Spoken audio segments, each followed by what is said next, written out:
today we're back here going to another video. So today we have, how you want me to call you? Like Emmanuel Kobengs. Because name's Manuel, obviously. You can call me Manny or Kobengs, but we'll stick with Manny for now. We'll stick with Manny. We're going to be talking about, the recent events that have been happening, Black Lives Matter. So that's why I have him here, because he was one of the people that was on the protest as well. So yeah, so just invited me here for us to have a quick talk about it. But before we even get there, we'd like to know more about you, and if you'd like to tell us something about yourself. And so obviously Emmanuel, Manny. But I came up here coming up to 6 years now actually, because I came up here for basketball in uni. Finished my undergrad, started my masters, and then as I got halfway through that, I got elected as the first black president on Northumbria Student Union. So so that's just been my full-time job, because I'm a president of the uni now. That's just what I do. And then I got elected this year as well. So my masters is on pause right now because I don't have time to just write my dissertation. You have to kind of slow it down. It's mad because when I got elected last year, I still had 3 assignments to finish. Yeah. So I finished those, handed them in, but I still have my dissertation left. But that one there, I did not have time to finish. How's that? Because I just busy. Literally, bro. Because I even looking on the outside, I didn't realize just how much work went into the SU. There's so much that goes on in the background. Yeah, because people don't know it until they get there. You'll be like, oh fuck, this is a lot of work to do now. I thought I would have been fine. Throughout lockdown, it's been mad. I've been working from home since during lockdown. Yeah, when everyone was off and just everyone was chilling since the 18th of March. 18th of March, I've been at home working from home, 9 to 5. I literally wake up, leave my bed, go sit down, write stuff. Sometimes I'll switch to my kitchen. Oh, that's just something that's sweet. Alright, so why did you decide to move to Newcastle and instead of another university? Why Newcastle? It was interesting for me because I had a few options. So initially my thing was to kind of play basketball in America. That was what I was hellbound on, because I went to a pretty good college. Oh, okay. And we won the championship and everything, and I got MVP. So I was set bound on trying to go to America. But then I don't know, closer and closer to the time, it's at the time my coaches weren't helping me. I don't know what it was. My coaches just weren't helping me, or the head coach, should I say? Oh, okay. I felt like he wasn't helping me, and then after I won MVP, suddenly I had all these offers that were coming through. He then told me about all these offers that were coming through. Went throughout the whole year, I'd ask him, and I wouldn't get any kind of reciprocal feedback. It's things like that. So then, after that happened, I got a few offers. And then I don't know, there was something inside of me that lost the motivation. Was offers to go to America. To go America, yeah, to go uni in America. And then I think it was about a week after the finals, after we won MVP, I got contacted by the Loughborough coach. Oh, okay. And he said to me we want to get you, blah blah. And a week after that, I got contacted by the Northumbria coach, who ironically I emailed him earlier that year, and he said there was no scholarships available. Oh, and then after that, you realized and then suddenly now there's places. So and then he literally after the finals he added me on Facebook, started messaging me. So I was torn up between Loughborough and Northumbria. At this stage, I was talking to the American coach as well, but I don't know, something inside of me I just felt like I had no motivation to go over there anymore. I don't know why. I wish I had gone at times, because I'm I wish I went, because you don't know what's gonna happen. Exactly. It's one thing you never know what's gonna happen if you didn't. Exactly. If you took the chance, maybe you could have done something else. Exactly. Or maybe could have everything could have went bad. That's what I'm saying. That's what I'm saying. So you never know it. So it's crazy because I wish I had gone, but mostly because of the culture and not even the culture. Sorry. No, not the culture. Sorry. Mostly because of the college life, college experience, right. and the what's it called?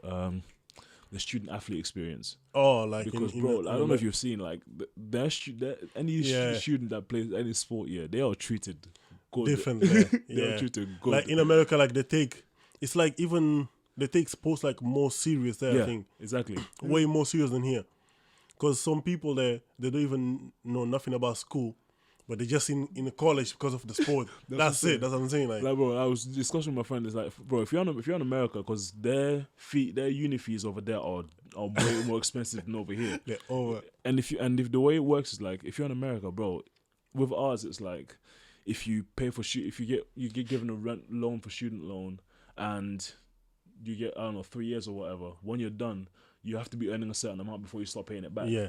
Whereas over there, the moment you're done, it's like you have a 6 months grace period, and then after that 6 months, you could be earning £10 an hour. You could be earning £1 a year. You still have to pay it back. You still have to start paying the student loan back. What? And their schools are more expensive as well. Like our schools, most places here, it's 27 grand for 3 years. Like £9 a year. Normal. Yeah, Theirs is like each state. So each university has their own price. has their own price. What Each the- state has their own price. So they can just rob you. That's what I'm saying. So if I was over here, if I was coming from like Manchester to try and study here, because I'm not from Newcastle, it'd be a different price. Like it's Oh, they take you like as an each international state- student. Each state is a different price. It's like you're an if you're an international international student, student, it's even worse. So they even charge you more. So over there, it's like if you're not an athlete, or if you're not an athlete, if you're not rich, or if you're not like dumb smart, Oh, going college, man. college is like it's going to be a loan for you for life. Oh, okay. Like some people even like after they die, their college They loans still have get to passed pay. on to their kids. What? Bro, They don't cancel it. America's They're passing the debt like that. Fam, America's a messed up place. Like, my sister's over there right now, and I'm like, I don't know. She's doing sports there or just... No, she's not. She like lives she there. studied. With She lives there. family, yeah, my sister and brother. But like they've got their own families. Oh, right. But like where they are, it's a bit different because they're in the suburbs. They're in the suburbs, so like, and where they are, where the suburbs is, it's like their areas like, it's one of those areas that pays you more for not doing as much, if that makes sense. So like, for example, over here, if you're McDonald's, you're earning like £5 an hour. For example, in that state there, as a McDonald's, you might be earning like £8. Oh, okay. So they pay you more. They just pay more. Right. Yeah. That's good then. That's good for them. Yeah. Now when I more. when I chose not to go to America, Northumbria was a very last minute decision. I went over to Loughborough, visited, and yeah, everything was different up here. Like Loughborough would have been good for me to play sport, but then I feel like with the way I am as a person, my brain would have just been finished because like the whole city, the whole town is just the university and old people. Oh, okay. So it's just the university and old Is people. that dead? Yeah, so it's like it's Where good. about is this? It's like on the outside of outskirts of Leicester. Oh, right. Never heard of it, Yeah, Loughborough's, it's on the like where there's just Leicester, then Loughborough's like a own little town. Oh, right. And it's like just literally the whole town old is just people. students and old people. So when it gets to summer, it's dead. So there's no one there basically, just like you and then you could have gone. If you're trying to go on a night out, for example, you have to go into Leicester, or you go to the Students' Union because their Students' Union is really big. Oh, okay, so they basically like use it as a way for students to come through, and that's good though, bro. It's crazy, like, because they've got like on campus they've got like outside basketball courts. Like it's nice. It's designed to be like good for student athletes. Oh, okay, but get it. I don't know. After a week, after like a few days of being there, I don't know what it was. I just so you went there for a few days, to visit to see how it is. Yeah, and then I don't know. I came here for one night, and Northumbria just seemed to be different. Like the whole city, the vibe was just different. Newcastle is So, the life. So I was like, the lifestyle, the life in the city, and that's so different. Because I bet you were there and you saw like a lot of old people. Like, what am I gonna do when I go free time? Huh? That's what I'm saying. Like, what? How am I gonna do that? This year, when it got to, because I went over in summer, it's like I was looking at him like, yo, this is the deadest place I've ever seen. So you have to go back in Northumbria. Like, so Northumbria was just different. So I was like, you know what? Let me do this. And then so you got scholarship for Northumbria. All right, that's nice and that's So you didn't have to like pay for the. Yeah. I didn't get didn't get a scholarship that paid for my course. My scholarship just paid for my house for uni. Oh, okay. So like my first 2 years of uni, especially, I lived for free. So right. So just live for free for the first 2 years. So when you came here, were there like a lot of black people in Northumbria, or used to be like not that many? So it was weird because it's like, because I've been to loads of different places. Like when I moved from Congo, I lived in London, which was like black people. When did you come to London?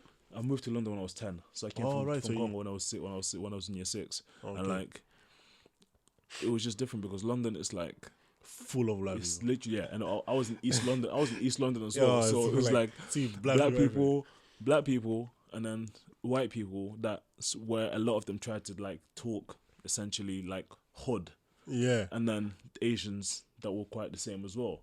So it was just like the whole culture was just kind of like urban and like black. Like, I get it, yeah. But like, and then I moved from there to Manchester, where like I lived in Manchester for a year because my parents moved there as well. But like I was only there for a year before moving to my academy to live for 2 years, and like Manchester was again like I was like, you know, there was lots of black people here. I'm like, oh, I was quite surprised because I don't know. When I was living in I'm not gonna lie, when I was living in London, anything outside of London, it was like just dead in. It's like I just thought this is a complete new world. That's the mentality. Like they'll be like London's the main place. Everything else is even UK. They don't even make it as a UK. I'm not gonna lie, I was one of those people. Like I just thought like just London. That's it. Outside of London, it's not even UK, man. I don't even know what these areas is. Like what the fuck? My friends genuinely thought I had moved country. Oh shit! When you came to Newcastle, that's what I'm saying. So, bro, so after I moved to Manchester, I then decided that I'm gonna start college again and attend a basketball academy and live for 2 years. And when I moved to that basketball academy, like it was an agricultural college, so like farming and that. But they had just started up a basketball academy with like a really good coach, and like they had a golf academy, a football academy, like they had. So it's just like a farming college that had sports academies. And I went over there to play basketball, but like outside of me, so in my 2 years there, outside of myself and like say 4 other people from the basketball team, there was 3 other black guys in the whole college. The whole college? In the whole college. one of them played rugby, and two of them played football. And then that was it.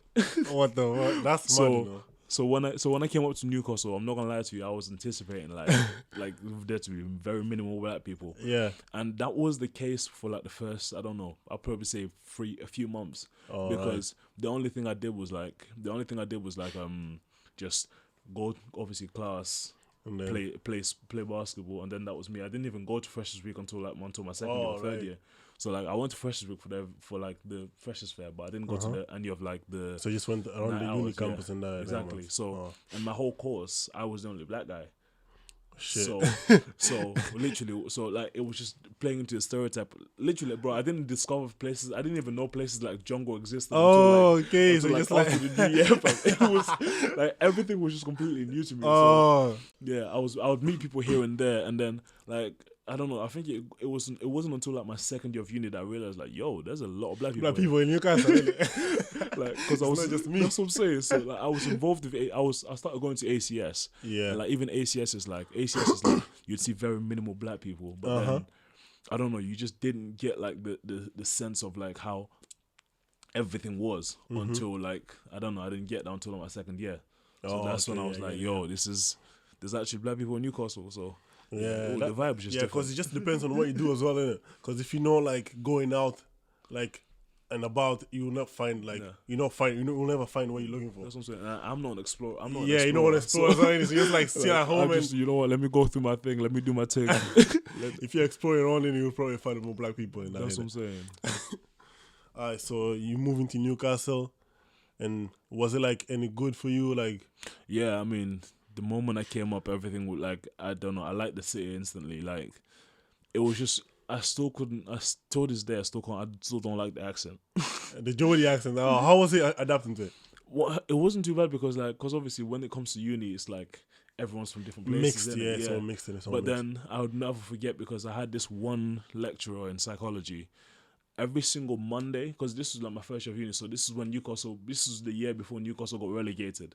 Oh, okay, so, yeah. Bro, Sunderland and she was like a hardcore Geordie But Newcastle football fan. When I tell you, yeah, every Tuesday we'd come into psychology, and she was just vexed and just taking the anger out on us because Newcastle had just lost. So like literally, she said to us at the beginning of the year, she's a hardcore Newcastle fan. And then as the year went on, like you guys were losing, Tuesday, so she was like, she was just vexed the whole year round. That's mad. That's mad. Taking one of the people like that. And when I went into my second year, she was happier every week. Oh, because Newcastle moved. That's what I'm saying. Because they were in the division below, so they were just win. Like, bro, it was.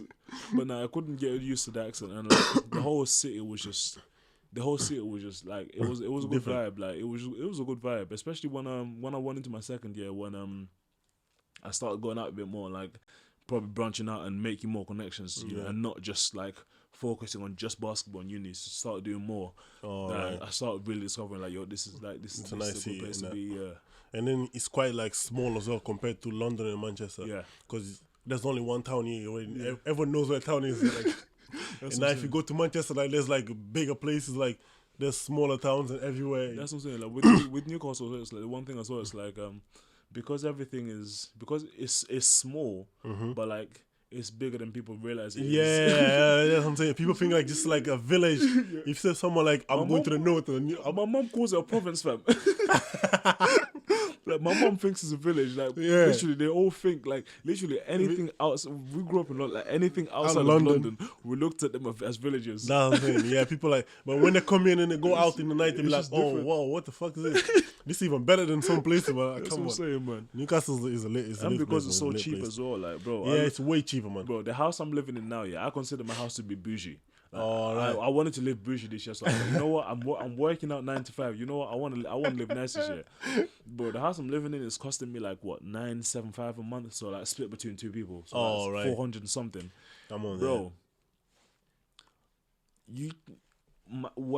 How much my house costs and where it is? Because I'm located where I am. It's like I'm not near students, so like I'm near. So you're outside. I'm near like rich people in Jesmond.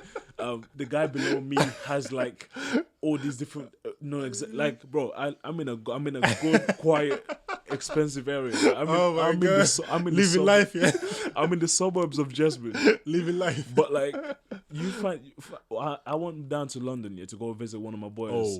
Visit one of my boys, bro. No, I think London just take the piss with the prices, man. That's what I'm saying. Like, they take the piss, man. They take the piss. They actually violate, fam.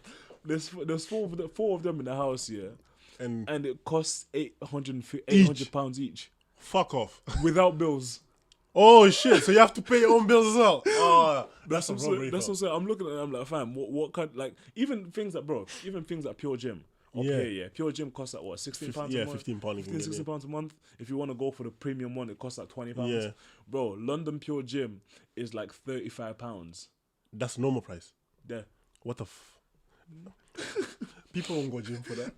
Bro, that's why people don't go for gym. I will never meet. That's why some people don't go gym. I will never move back to London ever in my life. No, you realize the price. You be like, oh my god, how they charging me? Like even if you see the club entrance, because people when they come here, they find out it's £10. Oh shit, that's cheap. Even for us, like that's quite expensive. That's expensive, fam. Yeah, because we pay £6, £5, £5 but free. they find £10 cheap in it. So that means the price they're charging over there. Bro, I went out one time. I went out one time in London. Yeah, listen, I vowed to never go back again. To never go out in London again. Fam, tell me why? Yeah, no, it was twice actually. The first time, it was like an event thing. It cost like it was like an Afrobeats event. It cost like £20 to get in there. I'm like, £20 to get in there. But it was my friend's birthday, innit? Oh, so you had to go. You had to go. Nothing, bro. I got in there. I was vexed because I'm like, fam, why is it so dead? Because literally the whole room was probably like, how big was it? The whole nightclub was basically like you see that one area in House of Smith, like the main part. Yeah. The whole nightclub was just that part there. That was it. And that cost £20. That was £20. So don't even include the VIP area. Oh yeah. Just the main dance floor. Oh. Just the main dance. Just floor. for that. £20. So I was like, that kind of cut me. And then one other time, I was down in London again, but this is like, I was like, you know what? Cool. I want to go out in London because my boy is here.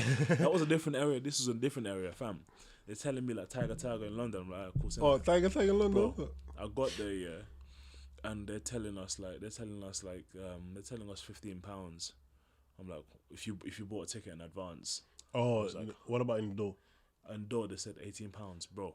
Luckily, my friend knew someone, and we managed to get it down to 12. Oh, right. Because I was ready to go home. Yeah, no, I was ready to go home. where else you gonna pay £20 for Bro, that? that's Basically facts. £20. Why do you decide to play basketball instead of football? Because everyone played 11 aside because it's UK, innit? Yeah, so it's crazy because I was one of those kids in school that played every sport. So you just active. And it wasn't even because I'm one of those people. It's like sports come easy to me. So like I always just like I played every single sport for the school team, and I was good at every single sport I played in. And football and basketball were just the main two that I always had my focus on. And like even now, I joke it now. I tell these men, I'm like, yo, if I can't try for your football team, I'm making the team. They think I'm playing for them. They think I'm playing. I'm not joking, bro. I'm being deadly serious. Football, basketball, football and basketball were my main ones. And then I think when I was like turning 16, 17, I fractured my kneecap. Oh, okay. I fractured my kneecap, but then as it healed, I don't know, my jumping ability just increased by quite a bit. You got so stronger. like my genetics just kicked in. So like, okay, I'm going basketball. So when everything kicked in, it's like, I don't know, I got faster, I got stronger, I could jump way higher. Like, yeah, so basketball was just like the logical explanation because like everything was just going well, yeah. So you got the speed for basketball, yeah, you can jump, and you got the height as well, so you might as well use it. That's what I'm saying. That's mad. Whereas football is like, it was more of like, something I just did because I grew up on it. So whereas now I'm like, alright, cool. You know what? It's funny because as I got more into basketball, yeah, I like my footwork and my control of a football got better. Oh yeah, I don't know how. Literally, you didn't play. Bro, half the tricks I can do now, I couldn't do them. When you're actually on it playing football. I don't know how it worked out, but I was like, you know what? Say nothing. So I told my boys, I'm like, yo. So sports, so mix as well. So that's why. That's what I'm saying. So sport's always been something I did, but basketball was just always the one that kind of like I was always just slightly better at. Oh, so you just like decided, okay, if I'm good at this one, let me just go with it then. So now let's like switch to the Black Lives Matter subject now. Because now, they know now about you. They know who you are now, innit? So and also, first let me ask about the president of being president of Northumbria. How did that come? Why did you decide to do it? That one there was a very last minute decision. See, this is why for me it's the way I always see. I'm like, it's like jump on the thing. The reason I got here is because the way I see. I'm like, you know what? God must have planned this. Because bro, for me to come to Northumbria is a last minute decision. For me to do my masters, because after I graduated, I don't know if you heard about all the cuts that happened with the sports teams. Oh yeah, when they were cutting the sports. Yeah. So that was in the year I was graduating. So after the cut that, so I was like, all right, do I want to come back for my masters? Like I made my decision to come back for my masters last minute. So when I came back to my masters last minute, I was the president of ACS as well, African Caribbean Society. Oh, okay. When I was president for ACS, bro, it got to like January, right? And I was checking who's paying for their membership. I was on the website checking membership for what? For the ACS, innit? Oh, for the ACS. Yeah, all right. I was checking to pay for their membership, and then just randomly, I see on the website nominate now. I'm like, oh, what's this? And you press on it. This is literally last January, fam. I come in, I asked, oh, what's this? So then I waited like a week and a half, and then came back to Newcastle. So I came to ask them, like, this is like late January, like, yo, what's going on? What is this? And of the 5 people that were there, 3 of them were leaving completely because they'd done their 2 years. Oh, okay. And so you can only run for 2 years. Yeah, and the other 2 were rerunning. So I asked about all the different positions, and the 2 that interested me were activities and president. Activities had a girl that was rerunning. I got to work with her this past year. She was rerunning, okay. So I was like, you know what? I'm at a disadvantage because she's already in the role, so people know her. Yeah, they know her better. And she's done a really good job. So if I beat her, I'm taking away from what she's done. The credit and everything. So I was like, you know what? Nah, let me not do that. So then I asked about president, and the president wasn't rerunning. It was just open. Everyone is new. Yeah. Everyone is new. Oh, okay. So I was like, all right, this is interesting, bro. I was like, right, cool. You know what? I asked, what does the president do? They said to me, like, if you're good at complaining, yeah. If you're good at complaining, yeah, go for it. That's what I'm not lying to you. That's what sold me. That's what sold me. Oh wow. So when I tell you, like, literally the week after I put my nomination in, like everyone's manifestos online. I wrote my manifesto on bullet points, but I didn't like elaborate on them. I went on the website when it went live. Literally everyone that I was running against was like prepared for the role. Like they were like, they had been planning for it for months. Whereas me, it was like, I'm last just minute thing. bro. So It's just like, jumping on. bro. Everyone had like their roles, like they had paragraphs, everything, and I'm yeah. just thinking, like, oh snap, I need to change man. So I made mine in paragraphs as well. Did a bit more, bro. When I found out that when I confirmed that I was running, my boy Khalil was coming back from America because he did like a term here, went back, and he's come back for his masters. This is like literally like 3 weeks before elections. Khalil says to me like, "Oh, you're running. What is it?" I was like, tell him like, bro, yeah, it's a full-time job. If I get it, it's a full-time job, blah blah. He said, "Oh, bet we're winning this." I'm like, right. This guy's got confidence, you know.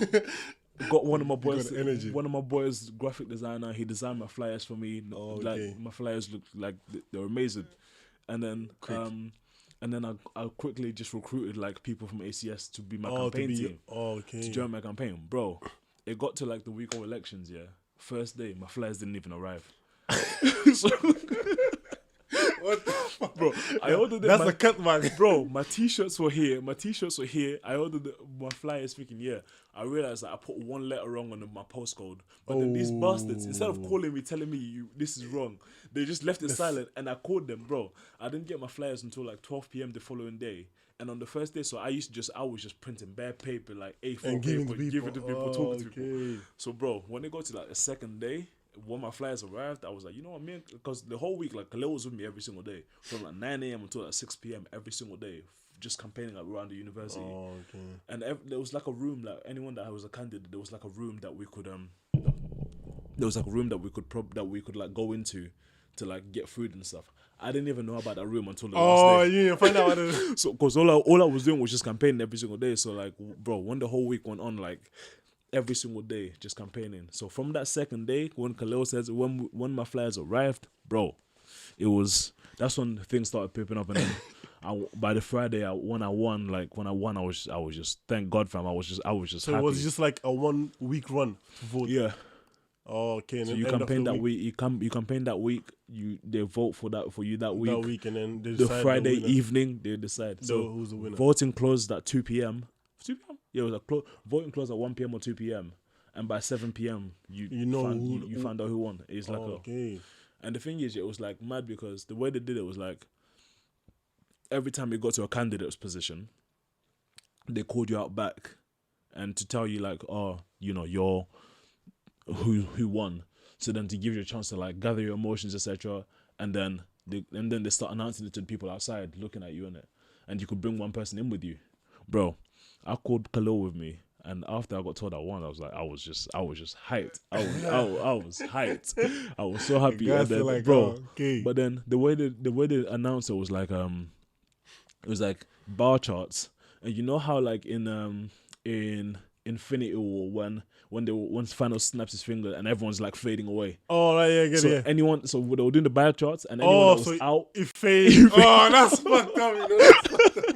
Why would they do that? But obviously, so when I found out, I was like, alright, cool. But they announced it to us, and then I went forward on the side, and my friends didn't know that I'd won. Okay. Khalil went out there and pretended as though like nothing was happening. He didn't. Why would you do that? He didn't tell him anything. Yeah. So when it got to the thing, bro, I started like I could see on the side. I could see the bar charts in it. Like, Yeah. So I knew I had won. They already told me I won, but like I was still in the bar charts and seeing where everyone finished. I don't know, something inside, but I just still couldn't believe it, innit? And then like I'm looking at, because everything was dark, so my friends couldn't see me, but I could see them. Oh, I'm seeing all their reaction. They were all like just paranoid. And then I'm seeing everyone whose friends lost, they didn't know. They were just all paranoid. And when their friends lost, they were like, oh, bro. when it got to me, like there was about 7 people coming to support me. All of us were sat at the front. When it got to me, bro, these people, they want 2 people left. The president of Northumbria is. I'm just there trembling. I'm like, wait, I already know I'm one. So Why are you shaking? Why am I shaking?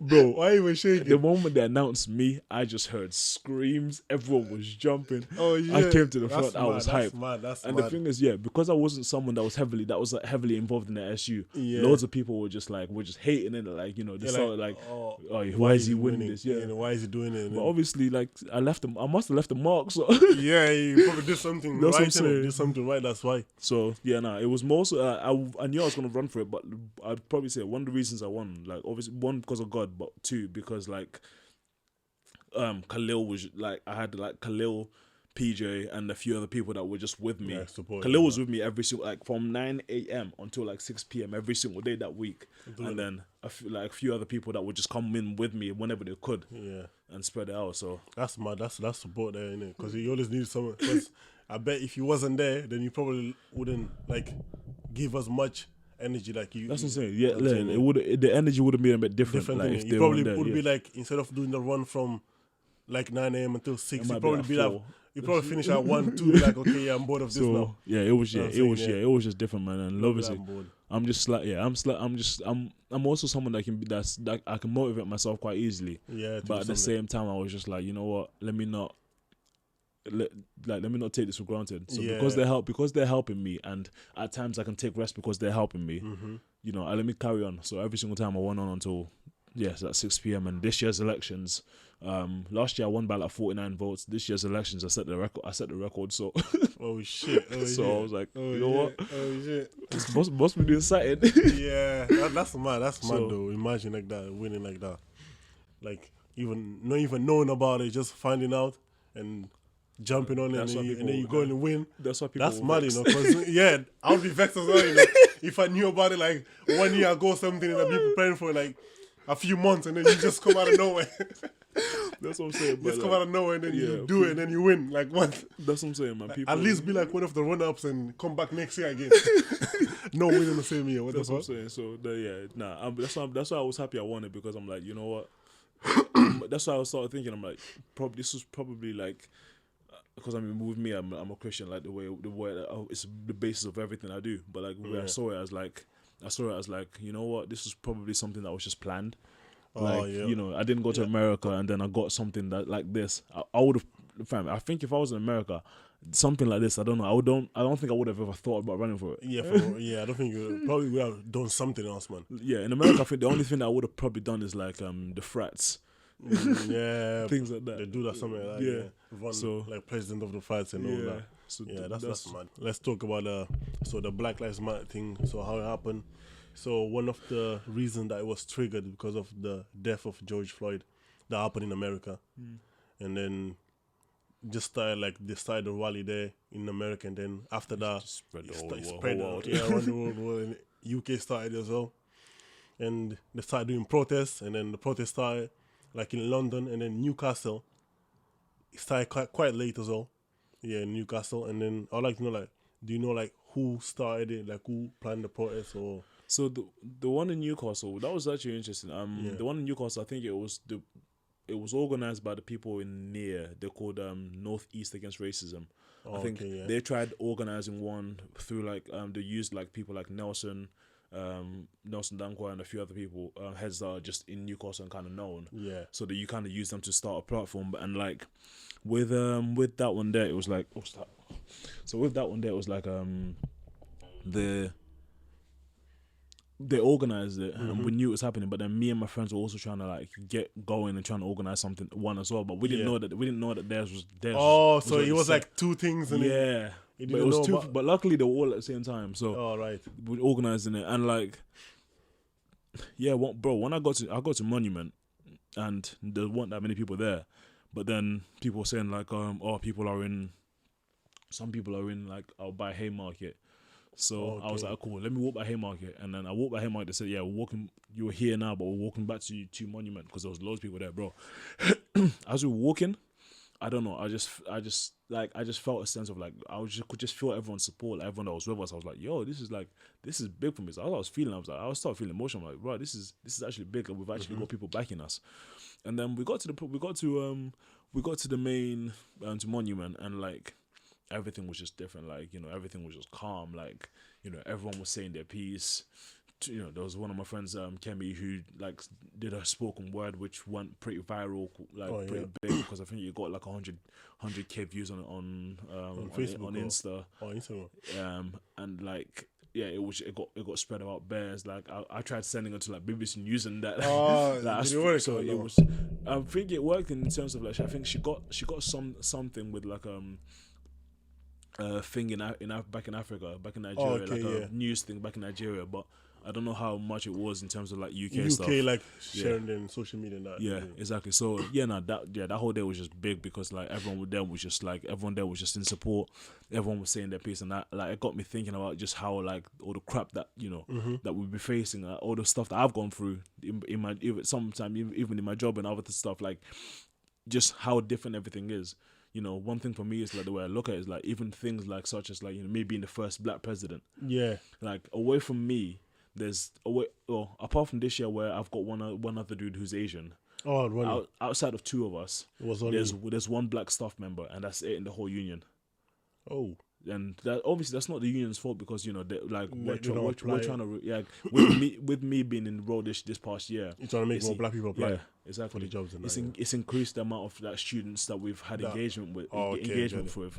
Black students we've had engagement with, but then, you know, in the retrospect, like there's still so much more that needs to be done, and we're working towards that, which is why I'm happy to kind of be working where I am, because like I can just see the work that's being done, whereas other places around the country, like it's just completely different.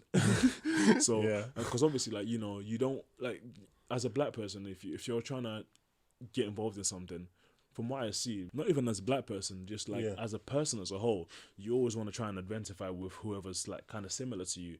That's why you always, you know, like you find like say Asian people will stick with loads of Asian people. You find that black people will tend to stick with other black people, and then with like something like that, it's like as a black person, you know, seeing me in the role, it's like it kind of encouraged more people to kind of come get and involved. try to join and that. Yeah, whereas they'll be like, okay, now I got a chance or something like that. Exactly. Yeah, because some people might think like, oh, there's no black people there, so what makes me think I'll get a chance to get there? But now there's one up there, so they were like, okay, yeah, exactly. So I might get a chance on that. So exactly. So they tried. I mean, you know, having a white person trying to engage black students it's just a bit different because it's like they don't relate to how we are. Whereas obviously we know what we feel, we know how we are, etc.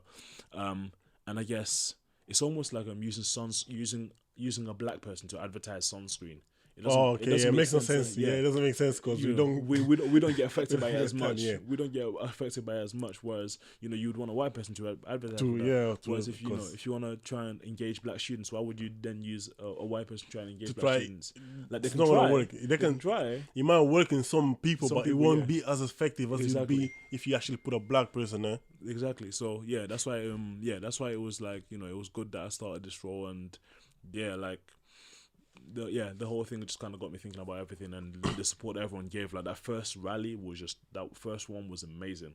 The very first protest. Yeah, the first one, because I was there as well. The second protest was bad. It was bad.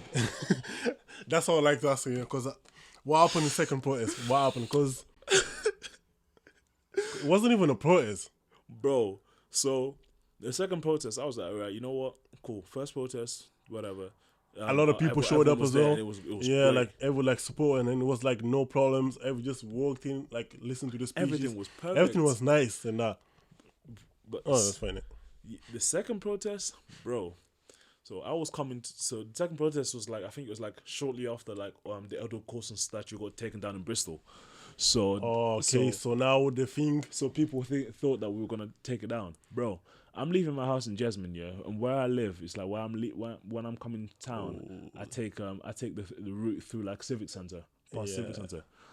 First of all, there was a statue across the road of I think it was I forgot his first name, but Armstrong. Is it Armstrong? I might be wrong, but across the road from Civic Centre, and that statue had some people defending it because the man was like a racist or whatever. And then on the other side, it was like a war veteran like kind of statue place. Yeah. And there was more people defending that, and there were loads of war vets. So they just defend every statue. They turned up with their medallion. It wasn't even they turned up with their medallions. They weren't defending every statue because the one that's outside Haymarket of that angel, no one was near there, bro. So I start walking through town, and I see this Donny wearing you know them feelers that like them construction workers wear. They thin. I don't know how to explain it, fam. They want like every builder wears these feelers when they're walking down the street. Fam. Oh, I don't know. I don't recall what feelings that one. Bro, this one from years back, anyways. But this man was wearing these shoes, white shoes, whilst wearing some like bootcut jeans, and like I'm walking down the street. I'm walking down the street, and he calls me a scruff, and I'm like, I look at him, I'm like, I tell him, that's a bit rich coming from you, fam.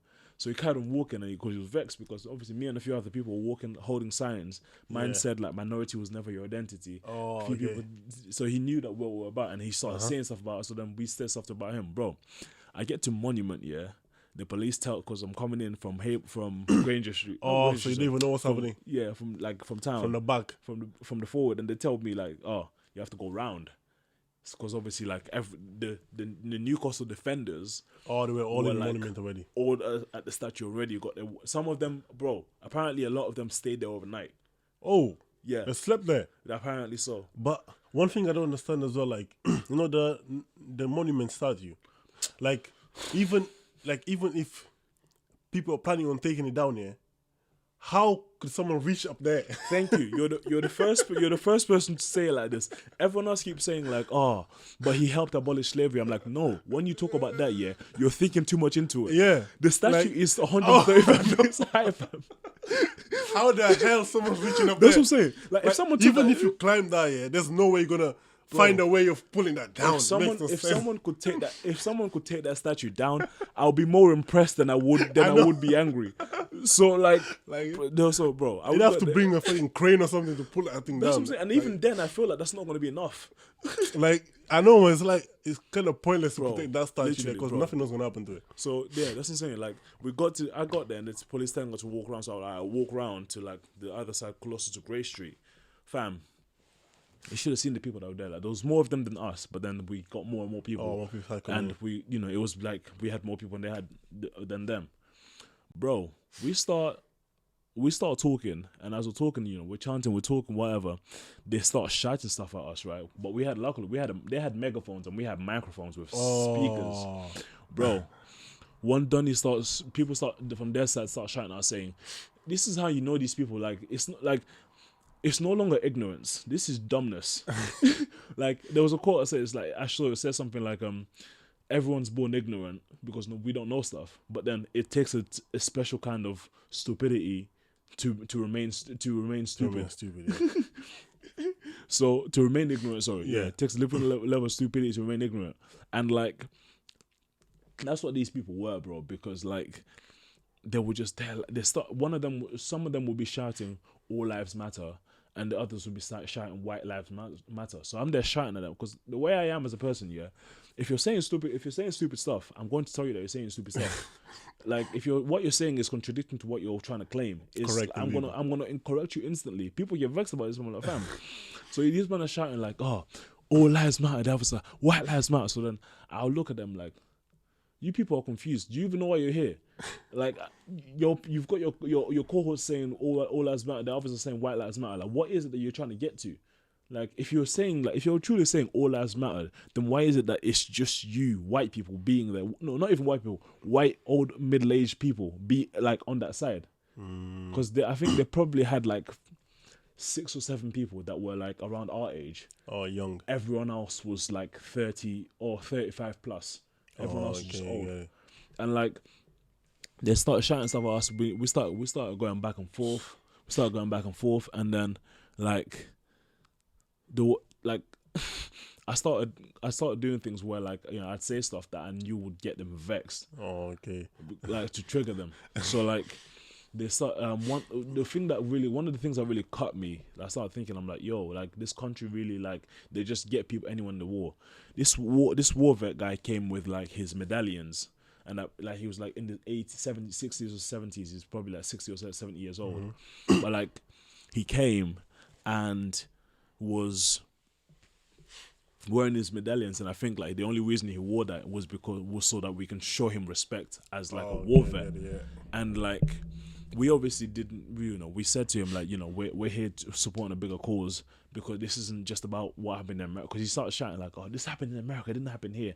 I'm like, this isn't about like just George Floyd. Yeah, it's more like Breonna Taylor. This is not just about like all those people that have been killed in recent years. This is about crap that's been going on for 400 years. Like, where are you from?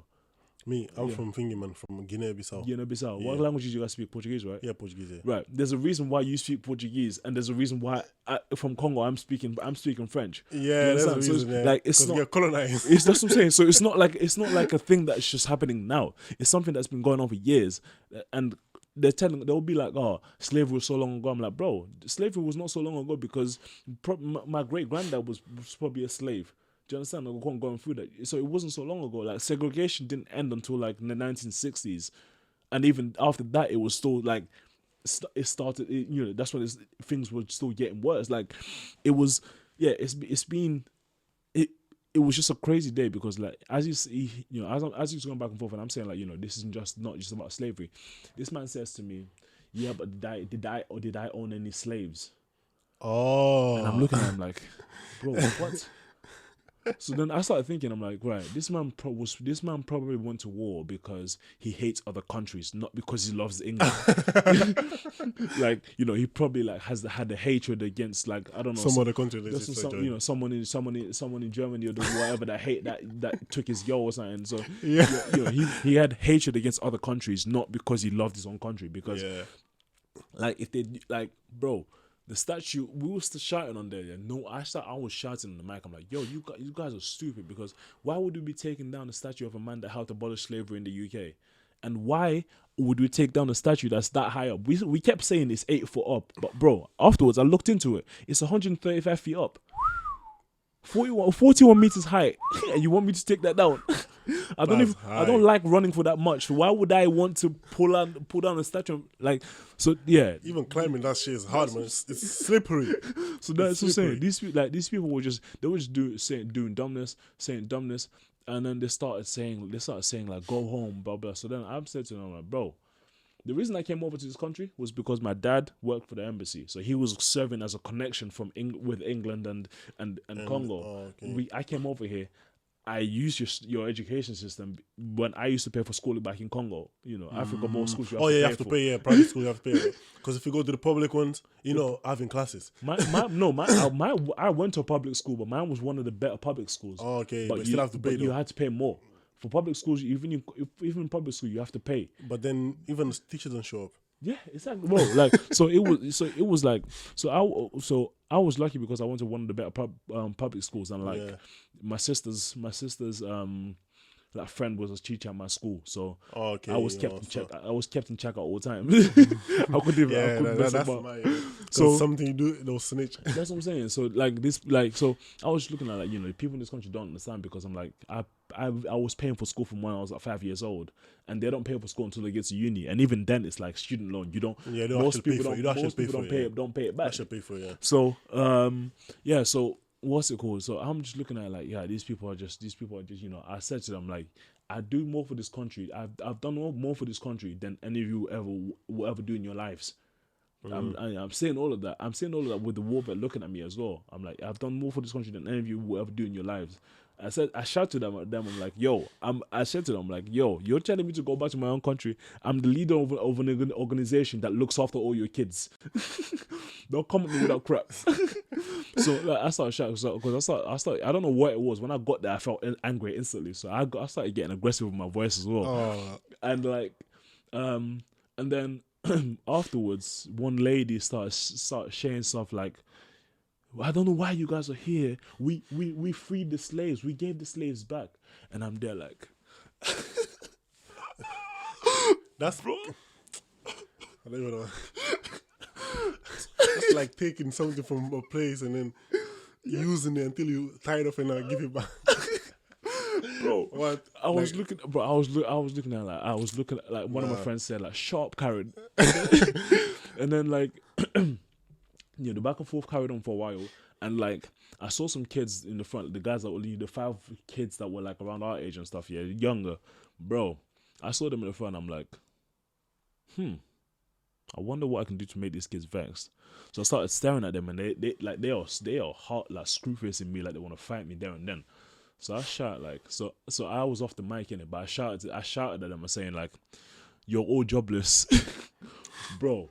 When I tell you the look that these kids gave me, like they fixed their eyes on me, like, they were vexed. So I was like, "Oh man, it's actually true." So that's what I did for the rest of the time. Just get those kids vexed, tell them how jobless they are, and this carried on like for a while. And then we were like, it got to a point where we were like, you know what, yeah, we're protesting, but we was like, you know what, we're arguing with them, going back and forth, and they're still stupid. So we was like, yeah, cool, let's turn away from them. So we turned away from them, started facing like Grey Street with our fists up, ignoring them, and then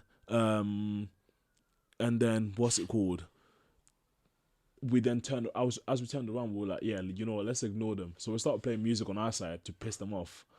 And so you guys basically started the beef with them. We didn't start the beef though. We just started playing music. Ignoring them because they started chanting at us, and we ignored them by playing our music. So everything we were playing was just playing black music, doing our thing, and then they started throwing bottles out. Like, oh yeah, because that's what they started throwing smoke thing. They started throwing smoke grenades, so then we threw it back. And then the police, bro, people are probably going to hear this and get vexed. Fam, the police in Newcastle have been good. They've been good. Because those protests, people, like, it was getting me vexed because it was always the white people that were going on the mic that kept trying to make everything about police brutality.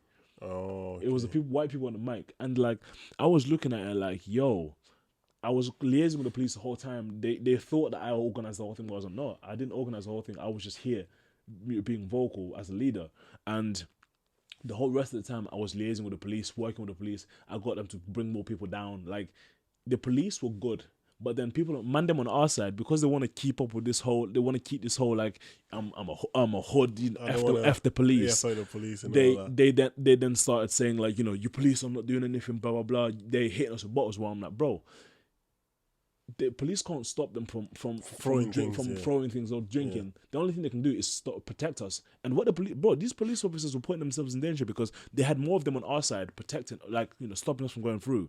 And like a few bottles were hitting them in the heads. Oh. Like some of the police dogs were bleeding on the floor. Like police officers were injured because of those people throwing stuff. Whereas on our side, no one got injured. Oh. And people were still getting vexed, and I'm like, bro, it makes no sense. Like, I don't know what. And people from that side got arrested as well. And so, yeah, the police were really good. But then it was always I don't know what it was. It was always the white people. Like, as bad as it sounds, it was always the white people that were like trying to make everything about the police, saying the police are doing this and the police are doing this. These guys here are racist, blah blah. And I'm like, bro, these guys are here. I'm literally working with these guys here, and they're like everything is peaceful. And then if you look even in the riots that happen in America or the people taking stuff, it's mostly white people. Oh yeah, the robbing. Because I've seen the videos, and some of the videos like the looting is more happening like white people are doing it and then putting Black Lives Matter everywhere. So and then who gets blamed? The black people. That's what I'm saying. So where there was even a video that got unleashed was like a white man that was shouting "All Lives Matter." But then there was a video where he had an arrow. He was shooting his arrow at people, right? And because he was shooting all his arrow at people jumped him. So they beat his ass up. And they beat his ass. They beat his ass. Oh, wow. Bro, they beat his ass up. And, bro, on the interview, he starts going like, I was attacked. And they're like, well, what happened? He's like, it was, who attacked you? He's like, it was, I got out my window, I was shouting "All Lives Matter," and I was attacked by 2 black African Americans, bro. 2 seconds later, they played a clip of who attacked him. Oh, there was not a black guy in sight. Was this white people that attacked him? There was all white people. Oh shit! And you were shooting arrows, and then what did you expect? Bro.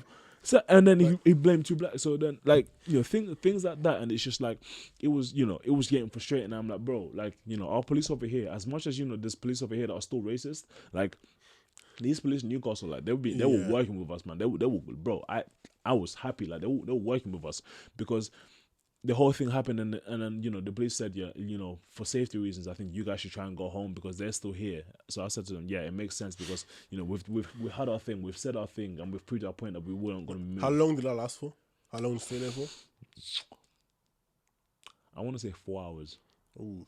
But you didn't realize it though, like, because we went back and forth with them, and like we didn't realize. So time is just going past like quick. So it was just going past really quick, and like one thing I respected was like, you know, how people were just standing with us the whole time and everything was going mad. But then the thing that really annoyed me was like, you know, we already have this narrative as black people that, you know, we're violent, etc., right? But then, you know, in situations where like I was telling everyone like, yo, please try and don't engage with them. I know that they're throwing stuff at us. Don't engage with them because we have a point to prove. There was just a group of people, like black people, like in the court, just still aggressing and still trying to fight. And I'm like, bro, you guys are making this worse. Like, and you know it's crazy because like them brothers that were on their side, you know that these people, they just wanted a chance to go get drunk. Not even fight, fam. They wanted a chance to go get drunk because they just wanted to piss up because it was lockdown. They're not allowed to get out. Yeah, they just wanted like a reason to get out. Whereas, bro, if you look on our side, everyone / most people had masks, and anyone that didn't have masks, we told them like, yo, there's masks here. These people have masks. They're providing masks. Go get it. Whereas their side, bro, there was like 2 people that had masks, nothing. And that was it. But then they want to be talking to us about Corona. Oh yeah, because the first week when he did the first protest, everyone started saying on Facebook, "Oh, there's a riot, there's Corona, stop doing the right." And then second week, they all show up there. That's what I'm saying. So like, makes no sense. Yeah, and I even had like, and obviously people, you know, as much as my position as president is like, I need to be impartial as much as I can. Yeah. But I looked at him like, yo, first of all, I'm a black man. That's me. I am a black man by birth. That is me. Yeah. So there's no way you're gonna tell me that, you know, I can't speak up and can't protest for my people. There is no way. So every single time throughout the whole protest, I was cussing out people on Facebook. I was posting stuff on Facebook, and like people were partly anticipating that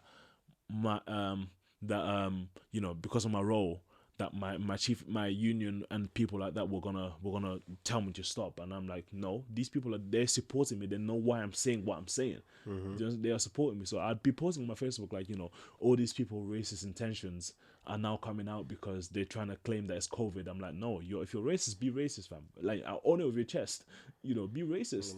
You should be educated. But you're an idiot for being a racist, but you should own it with your chest. Don't try and pretend as if, you know, because they'll be like, oh, black people have a high chance of getting COVID. I'm like, bro, if that was the case, COVID would have spread out in Africa a lot more. A long time, yeah. And the reason why it came to Africa in the first place was because of white people. Because they tried to test the vaccine there. You know, and then even if you look now, it's like, if you look at all the people that are dying from COVID, it's like, for everything about the time you're seeing, you know, it's been white people. Those are the ones I've been seeing. And like everyone that I've known that's had COVID, most of them have been white and one Asian person. That's so true, but like I was looking at like, you know, how you can't be saying how this. did this research come of black people being like more effective? It's not, bro. It's not research, fam. It's the government It's the government. I know they can probably hear me on these things.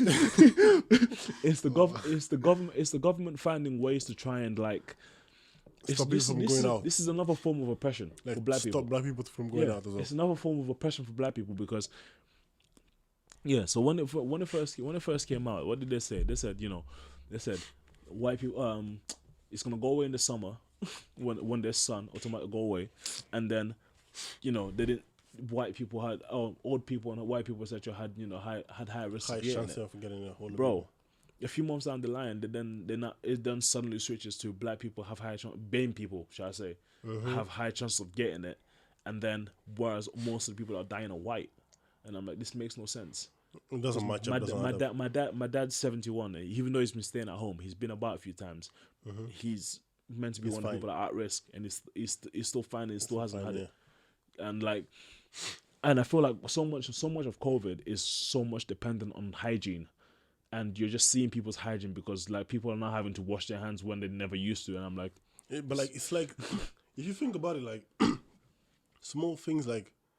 We should actually do, yeah. In your day-to-day life. You know, day-to-day, like when you go outside and like play around, you should know when you come back before you eat something. Wash your hands. But like people are taking it as like some some Yeah, next level thing. It's a new thing. Yeah. It's like normal things I should have done before. That's what I'm saying. So now, like, people are taking it way too serious. Exactly. So that's why, like, when I was posting all of that there, I was like, I was saying it as well. I'm like, yo, I know I'm a president. Yeah, I know where my role is, but then I was black before I was black before I came to Newcastle. Mm-hmm. I was black before I ran for this role. I was black the moment before I became president. I'm going to be black after I leave this presidency. There's nothing that you're going to do. There's nothing that's going to change that. So if you're here trying to tell me to silence my voice and just to tone down because I'm a president, then you're also a part of the problem, because like there's something I've been seeing loads that's basically saying, like, now that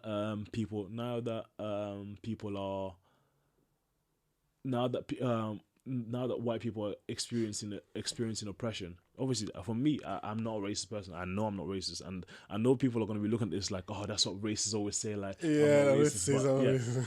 Like, I know I'm not a racist person, and like, but when it comes down to it, it's like, if I'm protecting black people, if I'm trying to look after black people, I will look after black people. But then anyone that's involved in my life, any friend that's in my life, like, I'm going to look after them. Like, your skin color does not matter to me. But then it's now that white people and those ignorant, it's not all of them as well. It's the ignorant ones, the stupid ones. Now that they're feeling a little bit of pressure, now that they're feeling a little bit of let's say oppression, and by just having to wear a mask and being in your house just to protect yourself, they don't like it. Whereas now imagine because a lot of people are complaining about wearing masks. I'm like, that's insane. They're telling you to wear that for your own safety. Like, people are now saying like, oh, I got asthma, I cannot wear a mask. Dumbass, you have a high chance of getting COVID, stupid ass. That's what I'm saying. Like, you basically like avoiding wearing the mask just for you to get the thing that will kill you. Because people like asthma and that, they go more chances of dying from it. Yeah. And then like you thinking you're clever by avoiding to wear a mask, you just that's what I'm saying. So that's what I'm saying. Like, people are just stupid, and so like when. Yeah, so now that they're getting some kind of, like, they have some slight like oppression and they can't have their freedom, they're getting vexed. Whereas now imagine what we were going through when our people were getting forced to learn a whole nother language. Like, bro, there's parts of Lingala that I don't even know.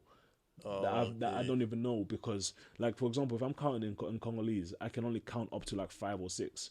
Okay. Whereas most of the numerals are French now, so I can count 1 to whatever. But then in the actual language itself, like in Lingala, I can only count up to like 6 or 10 or something like that. So you don't even know what number it is. That's what I'm saying. So I like, whereas I speak the language, and I speak it fluent, but then some parts of it are dead. Yeah, you don't know what so we don't know that, some parts. So that's what I'm saying. So, and then like these people are getting invested, like, and then like the thing is that these people, it's like it starts off in the education system as well, like, because the education system in the UK. Oh yeah, it doesn't, like, because if you see, like, if you go, like, even in Portugal, like, because I said in Portugal, so the history there is like they just tell you like about Europe, about them doing stuff, coming, exploring, and finding like new, like, oh, you found this country, how you found it, but they don't tell you how you went there and forced everyone to get inside the boat and bring them back here. Bro, when I tell you, because no one would volunteer like jump on the boat to come. That's what I'm saying, bro. That's what I was saying to my friend the other day. I'm like, yo, if white people never came to Africa, we would have Wakanda. Yeah, we probably would. Because even if you think about it, like the pyramids, how are they built? Like they've been there for like centuries, man. And then with the technology on that time, how was that shit built? With the technology we had on that time, makes no sense. So that's what I'm saying. Like, that's what I said. Like, bro, if black people, because the thing is, pyramids are still standing as well. I know. So it's not that's like what I'm saying. It's not like they ran down. It's not like it was a weak build. I'm saying it's so strong. Yeah, that thing's been lasting. Still standing. the sandstorms, from everything. biblical times as well. Like, I know, that's what I'm saying. Like, how is that possible, man? So that's why I'm like, yo, how like, they built that shit? How? That's why it gets me so vexed when, like, especially like those ignorant. It's like it's the ignorant ones. It's not. It's like it's not all white people. And I know it's not all white people. No, in fact, a lot of white people are. It's just no, yeah. they're That's not. what I'm saying. So it's the ignorant. It's not even. They're not ignorant. They're stupid. It's the stupid. It's the stupid ones that try and. It's even like there's a lot of black people as well that are racist as well. There's black people that are racist. Exactly. No, that's so yeah. So like the stupid ones that try and the white people, especially the ones that try and tell me that the ones that they are calm with, like in a movie about Egypt, they're calm with like Pharaoh and Cleopatra being played by a white person. Yeah, it makes no sense. They get vexed when we have a black James Bond in Idris Elba. Yeah, like even the lighter people in Africa, like people in like Morocco and like Algeria, you can still see the difference between them and like a person that's white. A white person. You know, do you understand? They're like tanned. They're like fully tanned, fully. They're brown. Yeah, so you'll see the difference, but then they're like, oh yeah, Cleopatra, and then they'll be talking about like, you know, we don't want, that's not my James Bond, not my Ariel, because like Disney were thinking about doing a remake of like the Ariel movie and making Ariel black. Like they were thinking about doing that, and these people, people like that, they'll just get vexed. But then they don't know their history, and like the education system over here, bro, it's so stupid. Like I'm not gonna sit here and lie and say like I know a lot about Black history. I don't, and I've been learning a lot more. I've been learning a lot more, especially over the past 2 years. But when I was in school, I didn't do history for GCSE, but I was good at history during school. But then all the history that we got taught, even during Black History Month, bro, all the history we got taught all year. I don't even remember Black History Month, fam. All the history we got taught was like Henry VIII, Queen Victoria, Queen Elizabeth. Like everyone knows about, you know, divorced, beheaded, died, divorced, beheaded, survived. Henry VIII, his wives, 6 wives. Like Britain came ruled over here, but that's all we got taught. But then what they don't tell you is like, yo, flipping Winston Churchill. They tell you about Winston Churchill being the man that, you know, the greatest Brit of all time, but they don't tell you about, I think it was, when was it? I think it was 1940 or something. I don't know when or 1970. The Bengal famine, where Winston Churchill was single-handedly in charge of or the cause of why, I think it was like over 1 million people in India or something like that, or 10,000 people or something like that, that went starving. They went in a famine because of Winston Churchill. And then they don't tell you that, you know, the reason why English is so spoken around the world was because they just went everywhere to try and colonize everywhere. Colonize everything. Yeah. Like, because English is not a fun language. I don't think it's not a nice language. It's not a sexy language. Yeah. So, you know, I very much doubt that everyone around the world would want to learn. No, I don't think everyone around the world would want to learn another language, knowing they have the native language. That's what I'm saying. So yeah. So the colonizing thing, man, that was just like mad. And that carried on. And then, like, even if you look in America, like, they'd be like, oh, Americans, we came over here, we founded America. I'm like, my guy, you did not found America. You came over there. The Native Americans are not white. The Native Americans are brown. They're not white. So you came over there. You came over there. You took them. Because they're still Native Americans, but they're really located in like specific parts of America. Yeah.